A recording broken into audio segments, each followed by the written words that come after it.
오늘 우리에게 주실 하나님의 말씀을 봉독하겠습니다. 다니엘서 4장 28절에서 37절 말씀.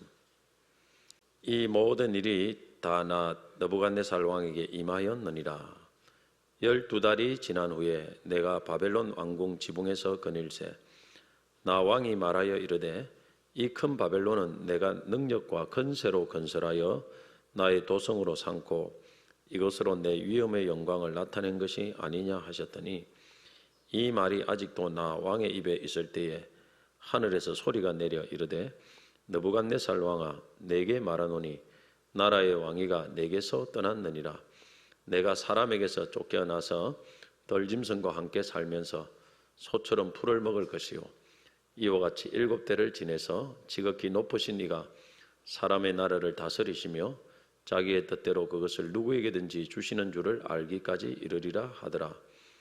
바로 그때에 이 일이 나 느부갓네살에게 응함으로 내가 사람에게 쫓겨나서 소처럼 풀을 먹으며 몸이 하늘 이슬에 젖고 머리털이 독수리 털과 같이 자랐고 손톱은 새 발톱과 같이 되었더라. 그 기한이 참에 나 느부갓네살 왕이 하늘을 우러러 보았더니 내 총명이 다시 내게로 돌아온지라. 이에 내가 지극히 높으신 이에게 감사하며 영생하시는 이를 찬양하고 경배하였더니 그 건세는 영원한 건세요 그 나라는 대대에 이르리로다. 땅의 모든 사람들을 없는 것 같이 여기시며 하늘의 군대에게든지 땅의 사람에게든지 그는 자기 뜻대로 행하시나니 그의 손을 금하든지 혹시 이르기를 내가 무엇을 하느냐고 할 자가 아무도 없도다. 그때 내 총명이 내게로 돌아왔고 또 내 나라의 영광에 대하여도 내 위엄과 강명이 내게로 돌아왔고 또 나의 모사들과 간원들이 내게 찾아오니 내가 내 나라에서 다시 세움을 받고 또 지극한 위세가 내게 더하였느니라.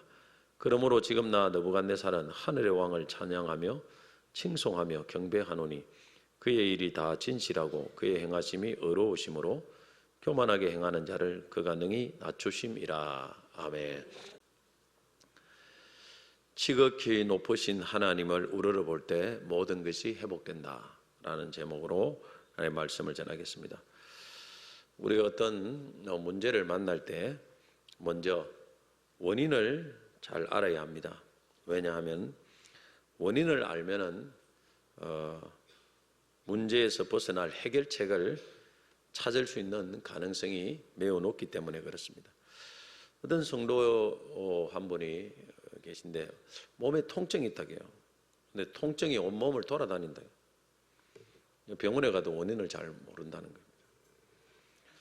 이 병 중에 가장 답답한 병이 원인을 모르는 병입니다. 그러면 치료약을 정확하게 쓸 수가 없습니다.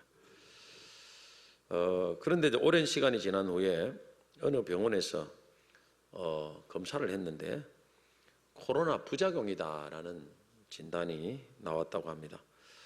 자신은 코로나 때 별로 크게 아프지 않았는데 그 부작용이 이 검사 결과 자기 몸에 이렇게 여전히 남아 있더라는 거예요. 그래서 그것이 통증을 일으킨다 그런 진단이 나와서 이 부작용을 없애기 위해서 치료를 받고 있다 하는 이야기를 제가 들은 적이 있습니다.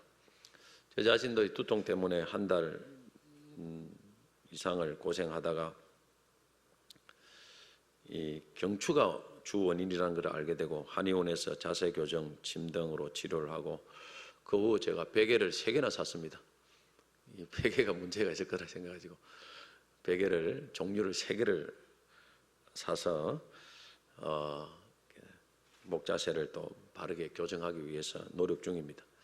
그리고 또 이 목에 있는 경추 스트레칭도 또 배워가지고 가끔씩 합니다. 그러다 보니까 두통이 사라지더라고요. 원인을 알면은 그 원인의 반대로 하면은 회복이 되는 것입니다. 우리가 영적으로 어떤 문제에 대해서 원인을 알면은 회복이 쉽게 될 수가 있습니다. 오늘 말씀에서 이런 주제로 한번 살펴보려고 하는 겁니다. 사람의 병에도 두통도 참 원인이 다양합니다. 가슴 통증도 원인이 다양합니다. 우리의 삶에 일어나는 문제도 그 원인이 참 다양하다고 생각합니다. 그래서 원인을 잘 모르는 경우가 많아요. 이렇게 다양한 우리의 삶에 일어나는 문제의 원인 중에서 가장 대표적인 원인이 한 가지가 있는데 그것은 바로 교만입니다. 왜냐하면 교만하면 하나님이 반드시 낮추시기 때문에 그렇습니다. 잠언서 16장 18절에 보면 교만은 패망의 선봉이요 거만한 마음은 넘어짐의 앞잡이니라 했고, 잠언서 29장 23절 보면 사람이 교만하면 낮아지게 되겠고 마음이 겸손하면 영예를 얻으리라 했습니다. 오늘 말씀에도 이 바벨론의 느부갓네살 왕에게 어느 날 엄청난 고난이 갑자기 닥쳤습니다. 이 고통은 7년 동안 계속되었는데 어느 날 갑자기 정신이 나갔어요. 그래서 소처럼 풀을 먹고 몸이 이슬해졌고 머리털이 이발을 안 해가지고 독수리 털처럼 자라게 되고 손톱은 깎지 안 해가지고 새 발톱처럼 길게 이렇게 자라게 되었습니다. 한마디로 정신이 나가 미친 거예요, 사실. 그래서 왕직도 내려놓고 짐승처럼 그렇게 7년을 살게 되었습니다. 우리의 삶에도 어느 날 뜻하지 않는 고통과 시련이 쓰나미처럼 몰려올 때가 있습니다. 이때 우리는 왜 나에게 이런 일이 일어나지? 당황해하면서 때로는 하나님을 원망하기도 합니다. 대다수 사람들은 이 고통의 원인을 정확하게 잘 찾지 못해요. 그래서 그냥 눈에 보이는 사람을 원망하다가 또 가정도 깨지고 자기가 또 심하면 병도 얻고 또 죽기도 합니다. 그런데 오늘 성경 말씀에서는 이 당시 최고의 제국이었던 바벨론 왕에게 임한 고통의 원인을 분명하게 말씀을 합니다. 그 원인은 바로 교만이다. 성경은 선명합니다. 하나님은 명확합니다. 오늘 여러분 우리 어떤 내 삶에 문제가 있을 때 뭐 이 사람 저 사람하고 막 상의를 해보고 한다고 해서 그 문제 원인을 다 발견할 수 없어요. 하나님 앞에 나와서 하나님 말씀을 들어야 되고 성경 말씀과 씨름해야 됩니다. 그래야 정확하게 분명한 원인을 발견할 수 있어요. 그래야 그 문제가 해결이 되는 것입니다. 바벨론 왕 느부갓네살의 고통의 원인은 바로 교만이다라고 성경은 정확하게 오늘 말씀을 하고 있습니다. 다니엘서 4장 37절 같이 한번 읽어보겠습니다. 그러므로 지금 나 느부갓네살은 하늘의 왕을 찬양하며 경배하노니 그의 일은 다 진실하고 그의 행하심이 의로우심으로 교만하게 행하는 자를 그가 능히 낮추심이라. 자, 교만하게 행하는 자를 그가 낮추신다. 이 느부갓네살 찾아온 고통의 원인이 바로 그가 교만했기 때문에 하나님이 낮추었다는 거예요. 낮출 때 문제가 옵니다. 막 큰 고통이 우리에게 오는 거예요. 낮아질 때 뭐 병도 오고 가정에 문제도 생기고. 우리를 높이시고 낮추는 분이 계신데 그분은 하나님입니다. 내가 높아지려고 한다고 높아지지 않습니다. 하나님이 나를 높여 주셔야 높아집니다. 믿으시기 바랍니다. 그래서 스스로 높아지려고 하면 절대 안 됩니다. 교만이 뭐냐 하면 스스로 높아지려고 하고 스스로 자신을 높이는 것이 바로 교만입니다. 사람을 높이시는 분은 하나님이신데 자신이 스스로 높아지려고 하고 높아진다는 것은 자신이 스스로 하나님 자리에 앉는 것입니다. 그래서 이 교만이라는 것은 또 자신이 하나님 자리에 앉아 있는 것이다 라고 볼 수가 있습니다. 하나님이 온 세상의 주인이셔서 이 세상을 다스리는데 우리가 하나님 자리에 앉아 있으면 내가 주인이 되는 것입니다. 이게 교만이에요. 내가 주인 되는 것. 내가 주인 된다는 것은 또 다른 말로 하면은 모든 것을 내 중심으로 생각하고 느끼고 말하는 것입니다. 그리고 그것을 진리라고 생각해요. 진리라고. 그것이 바로 교만이에요. 교만. 지금 이 시대가 포스트 모더니즘 시대입니다. 포스트 모더니즘 시대는 사람들이 각자 생각하고 느끼는 것이 다 맞다는 거예요. 다 진리라는 거예요. 니도 맞고 내도 맞고, 니도 진리고 내도 진리고. 이런 시대가 포스트 모더니즘이 현대 사회를 이렇게 포스트 모더니즘이라고 합니다. 이 시대는 모두가 하나님 자리에 앉아서 자신이 주인 노릇하는 시대예요. 간섭하지 말라는 거예요, 당신이. 갑질하지 말라는 거예요. 내가 생각하는 거, 내가 행동하고, 내가 말하는 그게 내가 다 맞다. 나는 그대로 할란다. 이 시대가 교만한 시대예요. 그런데 이 시대만 그런 것이 아니고 성경에 뒤져보니까 그런 시대가 또 있었습니다. 성경에. 그 시대가 사사시대예요. 사사시대에 약 한 350년 사사시대의 특징을 딱 성경 한 구절에서 정확하게 보여주는데, 사사기 21장 25절을 보면 그때에 이스라엘의 왕이 없으므로 사람이 각기 자기의 소견에 오른 대로 행하였더라. 자기 소견에 오른 대로 행하는 거예요. 하나님을 왕으로 주인으로 인정하지 않기 때문에 자기 지 마음대로 생각하고 행동하고 그걸 맞다고 진리라고 생각한 거예요. 하나님만이 절대 진리고 성경 말씀만이 절대 진리인데 하나님을 온 세상의 주인으로 인정하지 않고 성경 말씀을 절대 진리로 인정하지 않기 때문에 이거를 무시하고 평가절하합니다. 이런 시대가 바로 교만한 시대예요. 그런 교만한 시대에는 고통이 떠나가지 않습니다. 계속해서 좀 있으면 또 고통이 오고 좀 있으면 또 고통이 오고 약 350년을 이게 반복이 된 거예요. 끊임없이. 오늘 여러분, 내가 주인 되면 안 됩니다. 내가 하나님 자리에 앉으면 안 됩니다. 내가 맞다고 생각하면 안 됩니다. 그러면 계속 인생의 고통은 죽을 때까지 끊이지 않습니다. 잠시 풀어줬다가 다시 오고 잠시 풀어줬다 다시 오고. 교회를 섬길 때도 우리가 주인의식을 갖고 적극적으로 하나님을 섬기는 것은 아주 좋은 것입니다. 소극적으로 뒷전에 앉아서 섬기는 건 안 돼요. 주인의식을 갖고 섬기는 것은 좋은 것이지만 내가 주인 되면 절대 안 됩니다. 교회의 주인은 하나님, 예수 그리스도밖에 없습니다.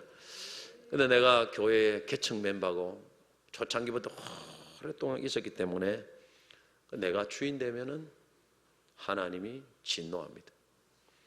목회자가 작은 교회 가서 부흥이 안 되는 교회 가서 크게 부흥을 시켰어.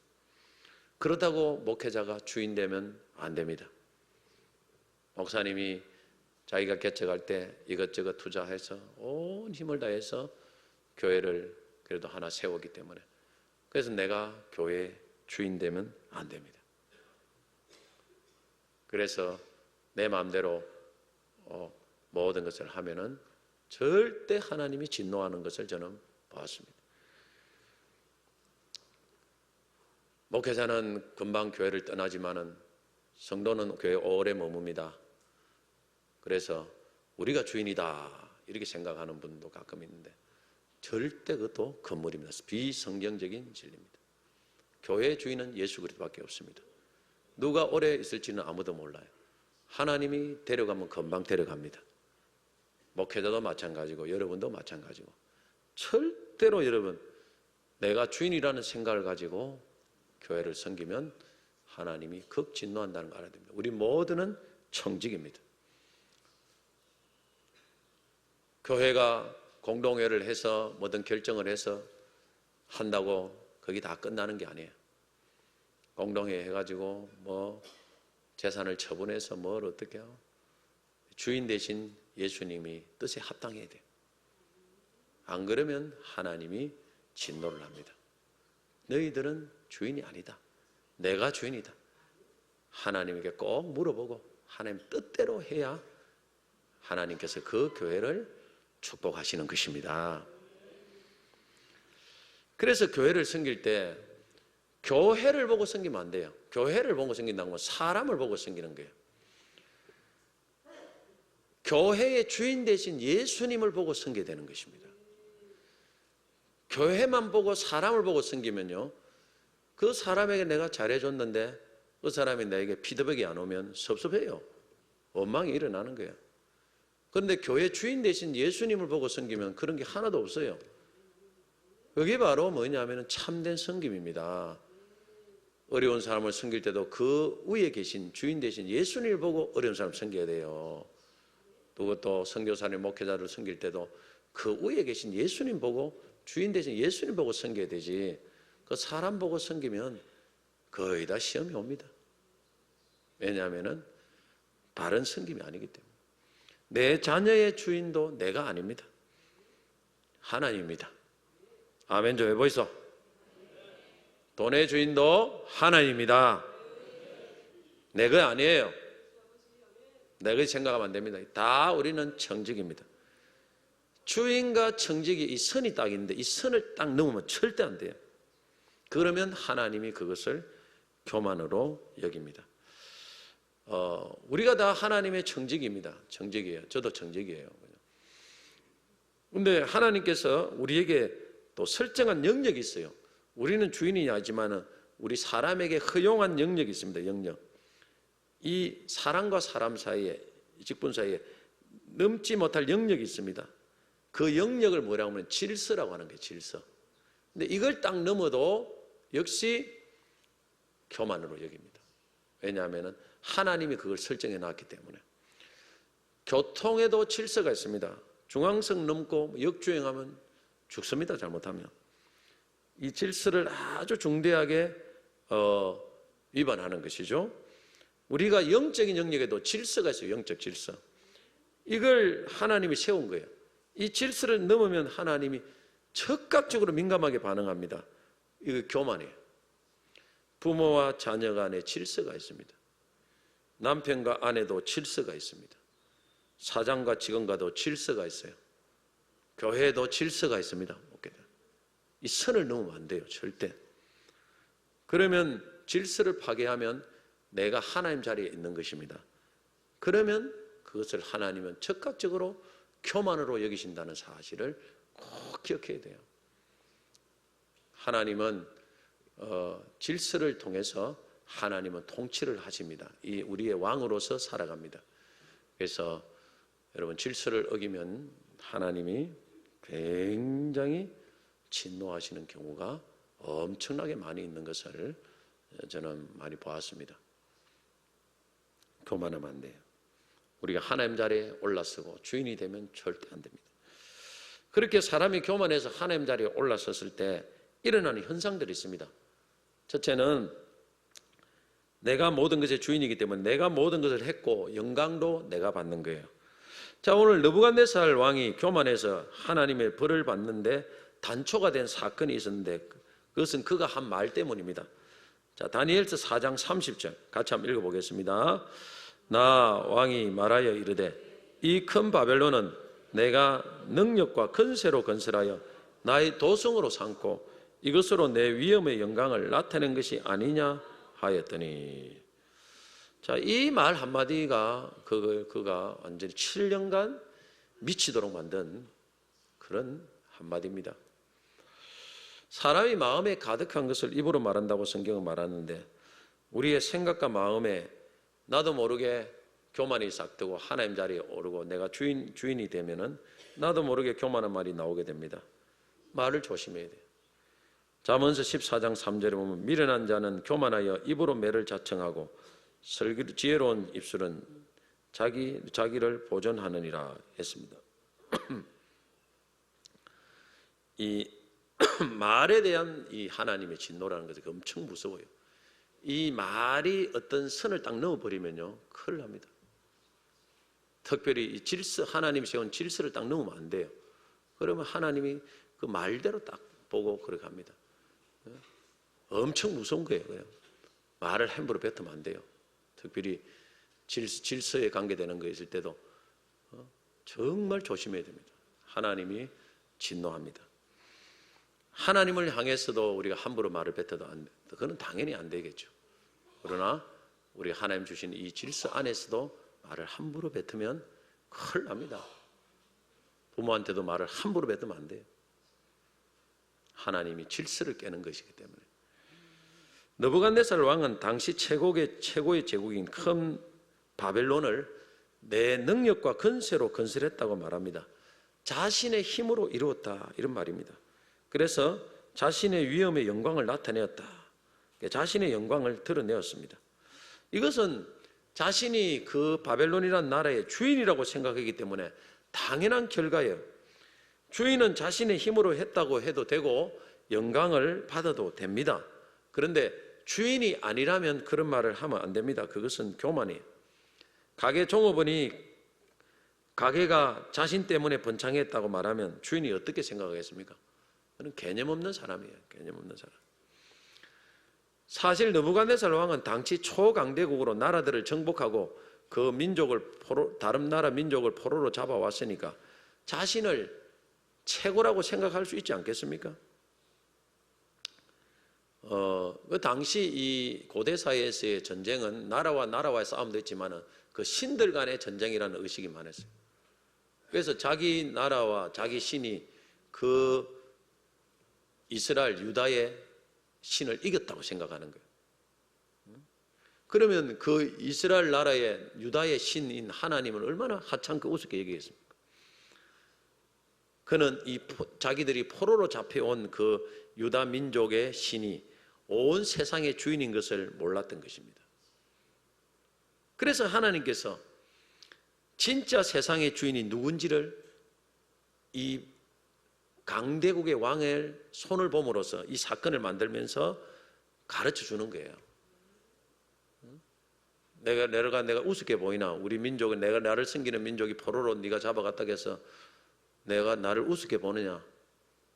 우습게 보지 마라. 내가 바로 온 세상의 주인이다. 온 세상의 왕이다. 다만 내 민족은 죄로 인해서 내가 징계로 너희한테 넘겨줄 뿐이지 내가 힘이 약해서 내 민족이 전쟁에 진 게 아니다. 하나님은 자신의 영광을 위해 싸웁니다. 그걸 아셔야 돼요. 온 세상의 주인이 하나님인데 피조물인 인간이 내가 했다고 말하면 하나님이 얼마나 가소롭게 얘기했습니까? 실상은 하나님이 다 했는데 말입니다. 우리가 건강한 것도 내가 건강을 잘 관리해서 했다고 말하면 안 됩니다. 자녀가 잘 돼도 내 힘으로 잘 키웠다 이렇게 말하면 안 됩니다. 내 힘으로 했다고 하면 내가 영광을 받는 것이고 하나님이 하셨다고 하면 하나님이 영광을 받는 것입니다. 사람이 하나님 하시는 일에 어떤 역할을 하고 도구로 쓰임 받습니다. 그렇지만은 내가 했다고 하면 안 됩니다. 내가 한 건 아니에요. 하나님이 나를 통해서 일하셨다고 해야 됩니다. 우리는 하나님께 쓰임받는 도구이기 때문에 하나님 큰 일을 하고 또 사용해 주셔서 감사합니다 이렇게 말해야 됩니다. 그리고 하나님이 다 하셨고 모든 영광은 하나님께 돌립니다. 이것이 정석이에요. 우리의 믿음의 정석입니다. 사도행전에 보면 유대의 헤롯 대왕이 하루는 왕복을 입고 단상에서 백성에게 연설하니까 백성들이 어떻게 말하느냐 하면 소리를 지르면서 이것은 신의 소리요 사람의 소리가 아니라 하니까 사도행전 12장 23절에 그 소리를 어떻게 말씀하느냐 하면은 이 사건을 헤롯이 영광을 하나님께 돌리지 아니하므로 주의 사자가 곧 친히 있다고 했습니다. 벌레에게 먹혀 죽으니라. 하나님께 영광을 돌리지 않는 교만한 모습을 헤롯이 보이니까 즉시로 그를 죽였다라고 성경은 말씀합니다. 이게 그만 무서운 거예요, 여러분. 하나님께 영광 돌리지 않는 교만. 부산 수영로 교회를 개척하신 고 정필도 목사님이 그 교회를 개척해서 참 교회를 지어 입당하고 보니까 막 교회 성도들이 엄청 부흥을 하는 게 몰려옵니다. 그래서 3, 4년 후에는 이미 1000명을 넘었었습니다. 그래서 소위 쭉쭉빵빵 성장 일로에 있었습니다. 그래서 이렇게 급성장하고 보니까 목사님 생각에 내가 목회를 잘하는구나, 설교를 잘하는구나, 이런 식으로 가면 부산에서 제일 큰 교회가 되겠구나, 큰 교회를 하겠구나 하는 마음을 먹었습니다. 그런데 어느 날 수요일 날 한 사건이 일어났어요. 그날 피아노 반주자와 자기 아내만 어른이고 애들 몇 명 오고 어른은 한 사람도 나오지 않는 거예요. 이 문제가 보통 심각한 문제가 아니에요. 그래서 목사님이 기도를 했습니다. 지난 주일에 꽉 찼는데 수요일에 왜 안 나오지 않습니까? 답을 얻기 전에는 자리를 뜨지 아니한 각오로 목요일에도 집에 안 가고 계속 기도했습니다. 새벽 예배를 마치 끝나고도 말씀 좀 해주세요. 제가 무엇이 잘못입니까? 주님 앞에 기도하는 중에 주님께서 3번이나 똑같은 말을 하십니다. 네가 해 내가 하지, 네가 해 내가 하지, 네가 해 내가 하지. 책망을 하더라는 거예요. 그래서 주님의 이 책망에 목사님은 주님 잘못했습니다. 저는 제가 하는 줄 알았습니다. 주님이 하시는 줄 몰랐습니다. 이렇게 고백을 했습니다. 그러자 주님께서는 부드럽게 말씀하시면서 교회는 네가 세운 것이 아니고 내가 세운 것이다. 네가 설교를 잘해서 목회 잘해서가 아니라 내가 양을 모아주는 것이다. 그렇게 말씀을 했습니다. 주님의 음성을 듣고 난 후에 목사님은 주님께서 당회장이시고 저는 전도사처럼 충성하겠습니다. 그렇게 기도를 하고 예배를 드리다가 성도들이 예배실에 꽉 찬 것을 보면 주님 수고하셨습니다. 그렇게 기도를 했다는 거예요.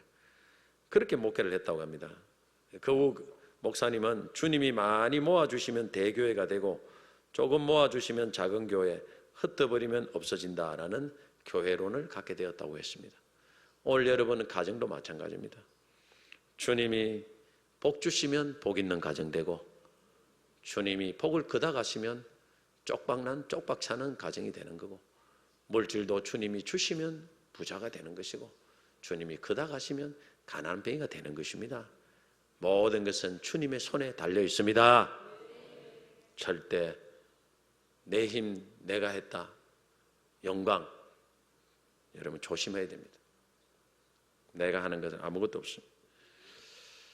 둘째, 이 사람이 하나님 자리에 와서 주인 자리에 대해서 교만하게 되면 어떤 또 반응이 있느냐면은 함부로 사람들을 판단하고 정죄하는 것입니다. 이것이 바로 우리가 하나님 자리에 올라섰을 때 나타나는 교만의 행위입니다. 내가 했다고 하는 것만 교만이 아니고 다른 사람을 비방, 판단하는 것도 일종의 하나님 자리에 앉는 교만한 행동입니다. 야고보서 4장 11절에 12절을 보면 형제들아 서로 비방하지 말라. 형제를 비방하는 자나 형제를 판단하는 자 곧 율법을 비방하고 율법을 판단하는 것이라. 내가 만일 율법을 판단하면 율법의 준행자가 아니고 재판관이로다. 입법자와 재판관은 오직 한 분이시니 능히 구원하기도 하시며 멸하기도 하시느니라. 너는 누구에게 이웃을 판단하느냐? 그래서 다른 사람을 쉽게 판단하고 정죄하고 하는 것은 내가 모든 내 판단이 절대 진리라고 생각하기 때문에 그래요. 절대 진리. 그는 내가 하나님 자리에 앉아 있다는 것입니다. 이걸 분명히 말하면 너는 누구이기에 네가 재판관이냐는 거예요. 네가 재판관도 아니면서 왜 네가 모든 사람들을 재판하느냐는 거예요. 교만한 태도라고 분명히 성경은 말합니다. 하나님 자리에 앉는 거예요. 물론 우리가 부모가 자녀를 바르게 건면하고 목회자가 건면하고 이런 것을 말하는 건 아니에요. 이거는 바른 건면이고 할 수 있는 건면입니다. 질서 안에서. 근데 악의적인 비난, 정죄 아무 근거 없이 무조건 사람을 악의적으로 하는 이것은 절대적으로 교만한 행위라는 것을 아셔야 됩니다. 그래서 함부로 말을 하면 안 돼요. 함부로 말을 하면 안 돼요. 우리 모두가 연약한 자임을 깨달아야 됩니다. 우리가 다 판단받는 자임을 깨달아야 됩니다. 다른 사람을 긍휼히 여기는 자를 하나님이 긍휼히 여기신다고 분명히 말씀했습니다. 이것이 겸손한 자의 모습이죠. 그런데 우리가 여기서 한번 생각해 볼 것은 느부갓네살 왕은 이미 이전에 하나님의 기적적인 능력을 2번이나 경험했던 인물입니다. 이 다니엘이 느부갓네살 왕이 첫 번째 꿈을 꾸었을 때 그 꿈과 해석을 기적적으로 다 맞추었습니다. 그래서 하나님의 살아계심을 보여줬고 두 번째로는 느부갓네살 왕이 금신상을 만들었을 때 다니엘의 세 친구들이 금신상에 절하지 않으므로 풀무불 속에 들어갔을 때 하나님께서 그 세 친구들과 함께해서 풀무불에서 건져내는 것을 분명히 느부갓네살 왕은 봤습니다. 이미 큰 기적, 평생에 한 번도 경험하기 힘든 기적을 느부갓네살은 이미 2번을 경험했고 금신상 때문에 풀무불 속에 들어갔던 다니엘 세 친구들이 살아났을 때 왕은 이렇게 말했습니다. 하나님께 경솔히 말하는 자는 그 몸을 쪼개고 그 집을 거름터로 삼으라고 조서까지 내렸던 사람입니다. 그리고 오늘 본문이 일어나기 전 1년 전에 꿈을 꾸었습니다. 다시 꿈을 꿨는데 그 꿈을 다니엘이 또 해석을 해줍니다. 이 꿈은 왕이 교만해서 큰 징계를 받을 것이라는 것을 경고하는 예언적인 꿈입니다. 하나님께서 꿈으로 그 왕에게 교만에 대한 심판을 경고했던 거예요. 그리고 나서 1년 후 12달 후에 29절 봅시다. 29절 보면 12달이 지난 후에 했습니다. 12달이 지났지만은 왕은 여전히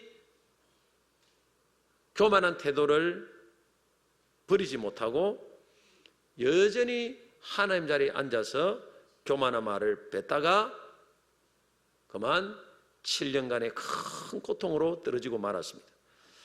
하나님은 기회를 주셨지만은 왕은 그 기회를 살리지 못했습니다.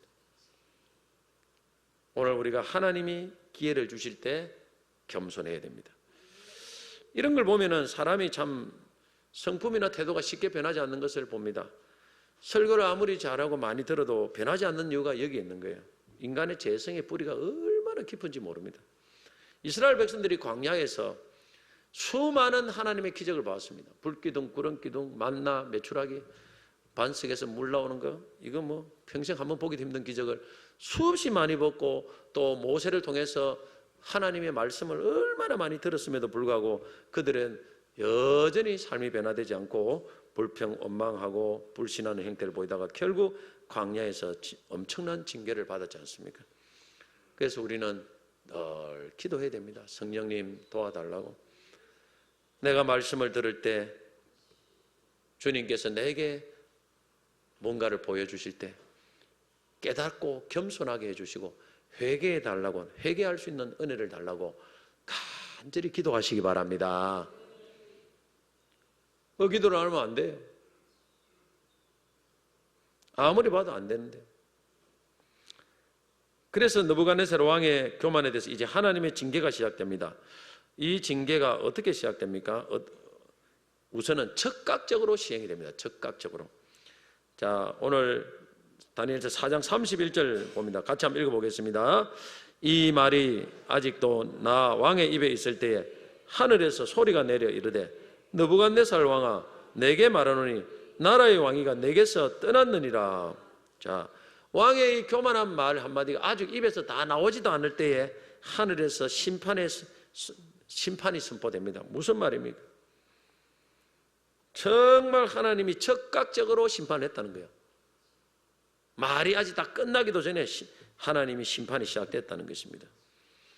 그리고 33절 보면 바로 그때의 이 일이 나 느부갓네살에게 음황으로, 바로 그때 심판이 선포되고는 곧이어서 심판이 즉각적으로 시행이 됐다는 거예요. 우리가 뭐 사형 선고를 하고 나서도 바로 집행되지 않지 않습니까? 오랫동안 놔두는데, 근데 하나님은 선포하고 나서 막 바로 집행을 했다는 거예요. 그래서 이 느부갓네살 왕이 어마어마한 고통의 늪속에 빠져들어가게 되었다는 것입니다. 이걸 보고 하나님이 참 성품이 급하시구나라고 생각할 수 있습니다.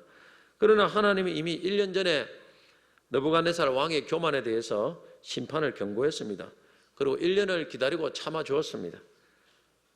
그러다가 갑자기 시행하신 거예요. 하나님은 충분한 회개 기회를 주십니다. 말씀으로 또는 환경으로 주십니다. 그러나 충분한 회개 기회가 주어졌음에도 불구하고 우리가 계속 회개하지 않고 교만을 버리지 않을 때는 심판은 한순간에 딱 옵니다.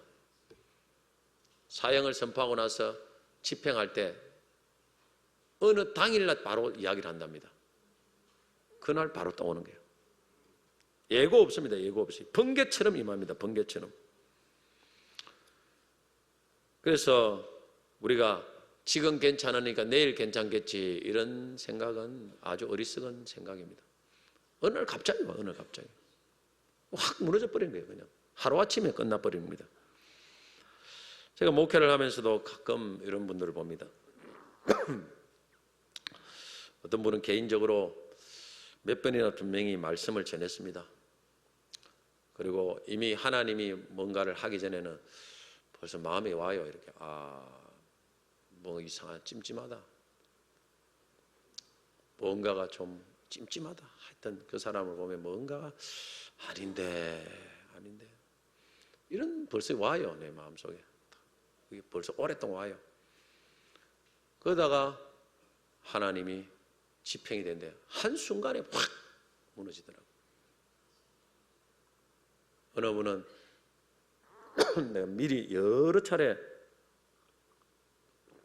이야기한 분도 계셨는데 뭐 안 되더라고요.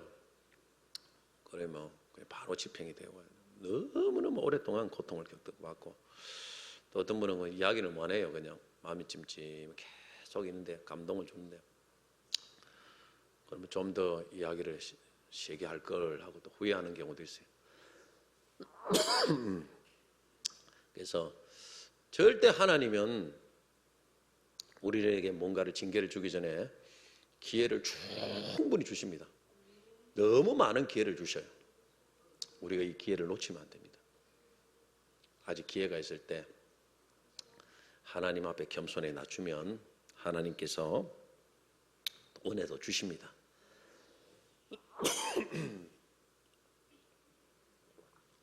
하나님의 심판은 즉각적으로 집행이 됩니다. 그리고 하나님의 심판에는 때가 있습니다. 느부갓네살 왕에게는 7년의 기간이 주어졌습니다. 7년. 이 기간을 채워야 돼요.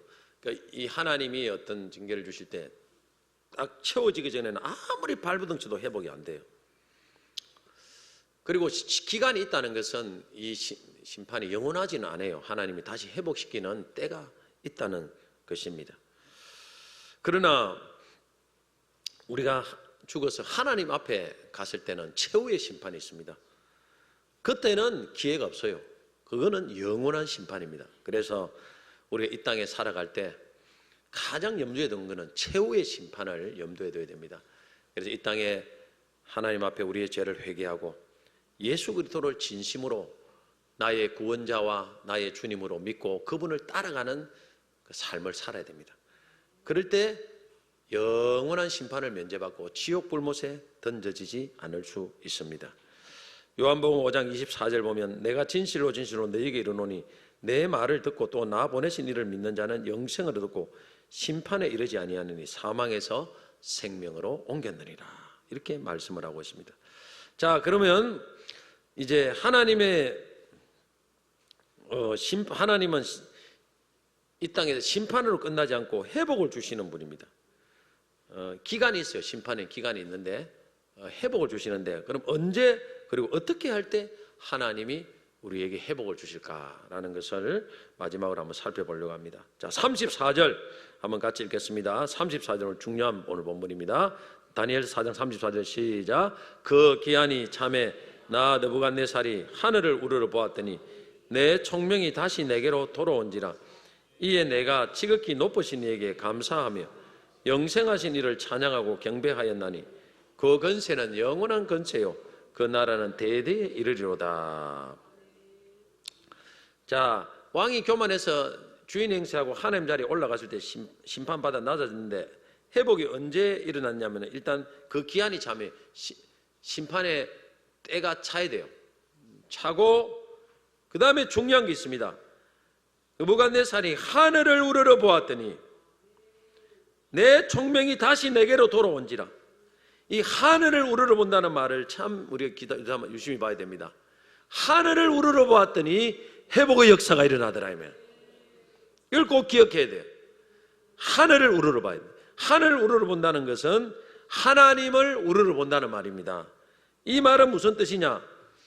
그동안 왕은 하나님 자리에 앉아서 세상의 주인으로 자신이 가장 높은 자고 자기 마음대로 이 세상이 움직여진다고 생각했는데 7년 고난을 당해보니까 그게 아니더라는 거예요.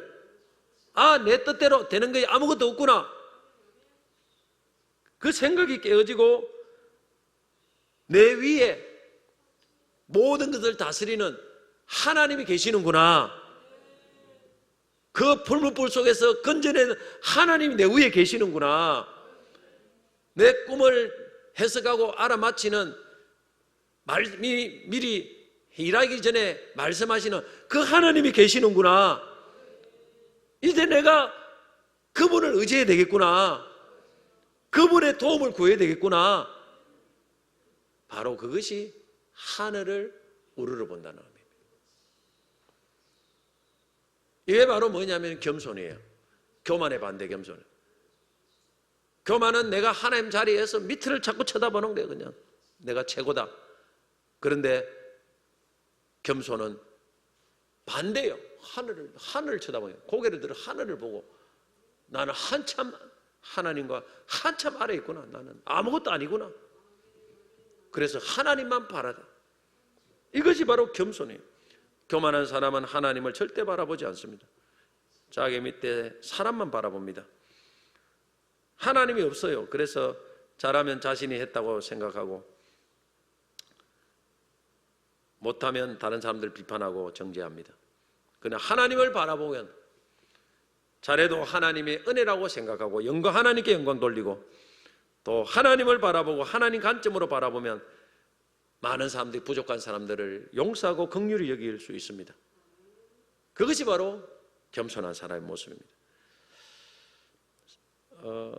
세상이 말하는 겸손은 뭡니까?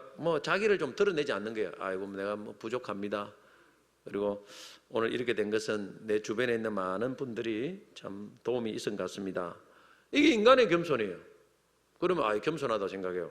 그런데 여기에는 하나님이 없어요. 하나님이 없어요. 그 인본주의 겸손입니다. 진짜 모든 것을 한 분은 하나님인데 주인공은 하나님은 언급이 없어요. 이것도 세련된 교만이라고 볼 수 있습니다. 세련된 교만.